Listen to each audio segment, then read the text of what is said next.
Hi, Hi, I'm Mo, I'm Jenoa. and we're here today having The sex talk. the sex talk. We are talking about love addiction. Love addiction. I feel like it got kind of popular in the 90s maybe, that people started identifying love addiction and what it is. Yeah, and I always What is have it? been saying it's like the term du jour for a similar concept we had in the 80s called codependency. Yeah. It's similar, but not exactly the same thing, but similar. Mm-hmm. So what is love addiction technically? Well, the high or the hormone spikes Mm-hmm. that Love drugs. occur when you feel like you're connecting with someone and Having a lot of great sex. potentially having a lot of great sex. You can't stop thinking about them. You're really high on hormones like oxytocin, dopamine, which make you feel like you're high on cocaine. High on E.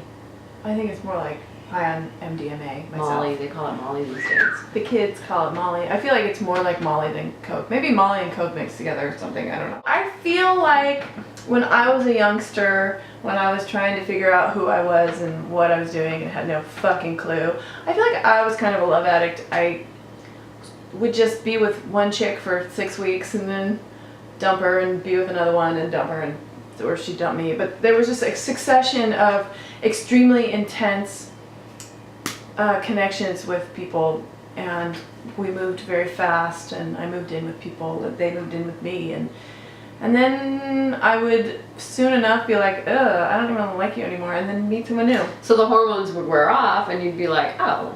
Right, I think once the hormones wear off, you become aware of how boundaryless you have been, and then they become...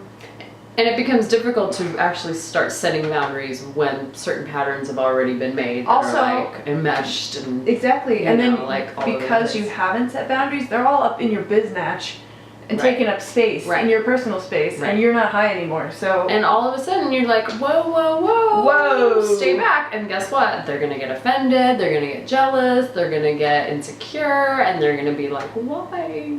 I thought you loved me. yeah, and then they look more pitiful, and you're like, ew, what was I thinking? But there's a new one, and then I would do that for 6 weeks with them. Huh. 6 weeks to 6 months. You know, there's an interesting, I definitely think that is one aspect of love addiction. There's quizzes online, again, that you can take if you Google love addiction, you can take the quiz. But another aspect is being in an unhealthy situation that you can't let go of. For example, the fear of being alone. And so my love addiction in my early 20s was more the other type where... We're covering both sides. Yes, Look at we us. are. We're good. It's all for you. It's for you. And I would get into that. I would have those like really enmeshed, 6 months to 2 year period, and then the pattern was in place, and we couldn't do anything without each other. And so That's so gay. the 3 or 4 year itch would happen. It was really gay. Wow. And lady gay. At that point, you're trying to like, okay, now I need my independence. Now I need to establish my boundaries, whole thing. But it can take forever. And in my situations, it did take forever. Like we would perpetuate this. I need independence. No, I want to be enmeshed. No, I need independence. No, I want to be independent. That's sort of my version of love addiction. I just did it in much shorter span. Yeah. I was like, in and out. But gosh, that's a lot. So Yeah. is it a real addiction?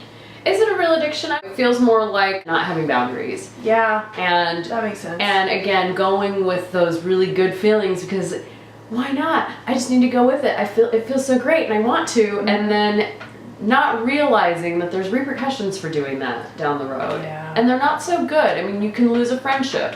You can really damage someone else's self-esteem and self-worth, including your own. But sometimes the only way you can learn how to not do something is to do it wrong many, many times, like we did. Yeah. So if this is something you're involved with now, or we're involved with, you're gonna be fine.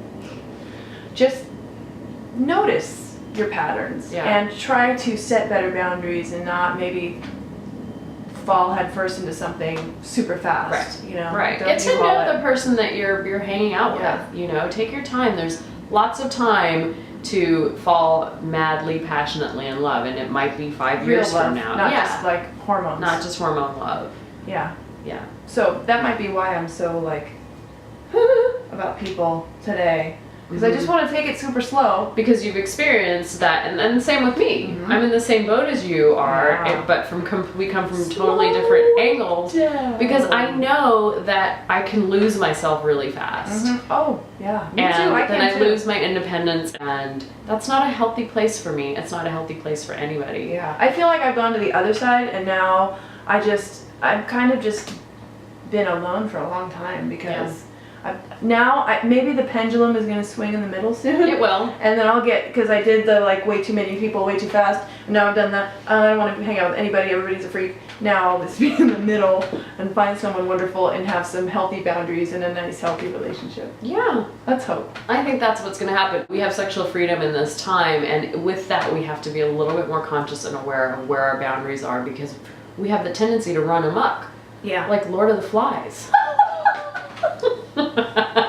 Too much sexual freedom breeds love addiction is, I think, partly true, because we are these animals of like, we're social animals, and when we interact with people with intimacy, we have these connections, we have all this like stuff going on, and we need a little structure.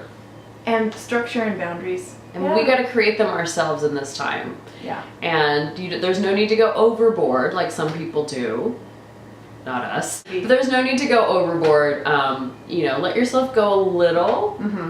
And communicate. Yeah, you don't have to live in a cave, but communicate with people that you get involved with and let them know, like, this is a boundary. I'm a slow mover. comfortable with breaking at this point. I'm a slow mover. Sex talk. Sex talk.